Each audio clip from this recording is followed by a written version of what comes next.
नमस्कार, मैं अमिता पांडे, प्रशिक्षित स्नातक अध्यापिका हिंदी, केंद्रीय विद्यालय नोएडा से हूँ। आज मैं आपको रचना के आधार पर वाक्य भेद पढ़ाऊंगी।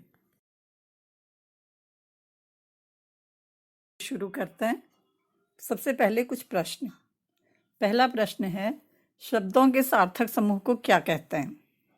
इसका उत्तर है, शब्दों के सार्थक समूह को वाक्य कहते हैं। अब मैं आपके सामने एक वाक्य बोलूंगी। गीता है रही विद्यालय जा।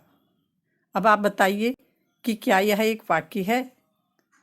गीता है रही विद्यालय जा। नहीं, व्याकरणिक नियम के अनुसार यह वाक्य नहीं है।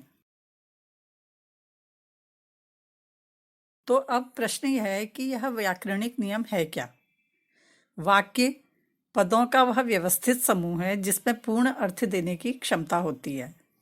वाक्य की रचना सार्थक पदों के योग से होती है। वाक्य के अंत में प्रायः पूर्ण विराम, प्रश्न सूचक चिन्ह अथवा विस्मयादि बोधक चिन्ह होना आवश्यक है। वाक्य में कम से कम संज्ञा या सर्वनाम और क्रिया का होना आवश्यक है, अर्थात सबसे पहले कर्ता, फिर कर्म और अंत में क्रिया। वाक्य के अंग। वाक्य के मुख्य दो अंग हैं, पहला उद्देश्य और दूसरा विधेय। उद्देश्य जिसके बारे में कुछ कहा जाए या बताया जाए उसे उद्देश्य कहते हैं। जैसे रितिका विद्यालय जाती है, यहाँ रितिका के बारे में कुछ कहा जा रहा है, इसलिए रितिका यहाँ पर उद्देश्य है। दूसरा है विधेय। वाक्य में उद्देश्य के बारे में जो बात कही जाए उसे विधेय कहते हैं। जैसे हमने एक वाक्य बोला था, रितिका विद्यालय जाती है। उद्देश्य के बारे में विद्यालय जाती है बात कही जा रही है, इसलिए यह विधेय है। अब हम पढ़ेंगे वाक्य भेद। सामान्यतः दो दृष्टियों से वाक्य भेद किए गए हैं। पहला रचना के आधार पर, दूसरा अर्थ के आधार पर। रचना के आधार पर वाक्य भेद। रचना के आधार पर वाक्य के मुख्य तीन भेद हैं। पहला सरल वाक्य, दूसरा संयुक्त वाक्य, तीसरा मिश्र वाक्य। सरल वाक्य या साधारण वाक्य, जिस वाक्य में केवल एक ही उद्देश्य और एक ही विधेय होता है उसे साधारण वाक्य या सरल वाक्य कहते हैं। दूसरे शब्दों में, जिस वाक्य में एक ही कर्ता होता है और एक ही क्रिया होती है वे सरल वाक्य या साधारण वाक्य कहलाते हैं। उदाहरण जैसे बिजली चमकती है, पानी बरसा। इन वाक्यों में एक उद्देश्य अर्थात कर्ता और एक विधेय अर्थात क्रिया है, अतः ये साधारण या सरल वाक्य हैं। सरल वाक्य में ध्यान रखने योग्य बात भी है। कभी कभी वाक्यों में उद्देश्य अर्थात कर्ता एक से अधिक भी होता है, परंतु विधेय अर्थात क्रिया एक ही होती है। जैसे अखिल और रोहन पढ़ रहे हैं, यहाँ पर अखिल और रोहन दो उद्देश्य हैं, किंतु विधेय अर्थात क्रिया एक ही है। संयुक्त वाक्य जिस वाक्य में दो या दो से अधिक उपवाक्य मिले हों, परंतु सभी वाक्य प्रधान और अपने आप में स्वतंत्र हों, तो ऐसे वाक्य को संयुक्त वाक्य कहते हैं। जैसे वह सुबह गया और शाम को लौट आया। दूसरे शब्दों में, जिन वाक्यों में दो या दो से अधिक सरल वाक्य योजकों और, एवं, तथा, या, अथवा, इसलिए, किंतु, परंतु, लेकिन, पर आदि से जुड़े हों उन्हें संयुक्त वाक्य कहते हैं। जैसे उसने बहुत परिश्रम किया किंतु सफलता नहीं मिली। अगला वाक्य, अध्यापिका पढ़ा रही हैं और बच्चे पढ़ रहे हैं। अगला, अंदर आइए तथा सामान ले जाइए। उसके बाद, आज मेरा जन्मदिन है इसलिए नए कपड़े पहने हैं। इन वाक्यों में किंतु, और, तथा, इसलिए आदि योजकों के द्वारा वाक्य को जोड़ा गया है।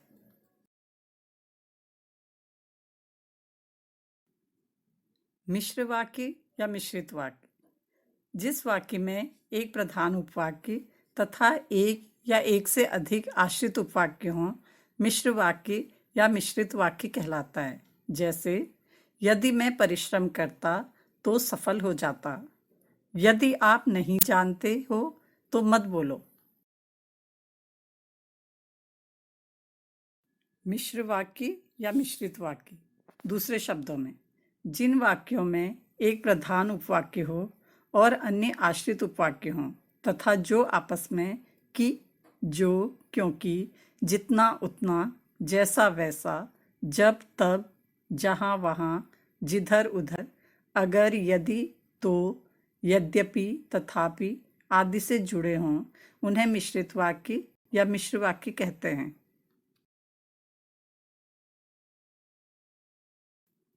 मिश्र वाक्य में एक प्रधान उपवाक्य होता है और एक आश्रित उपवाक्य।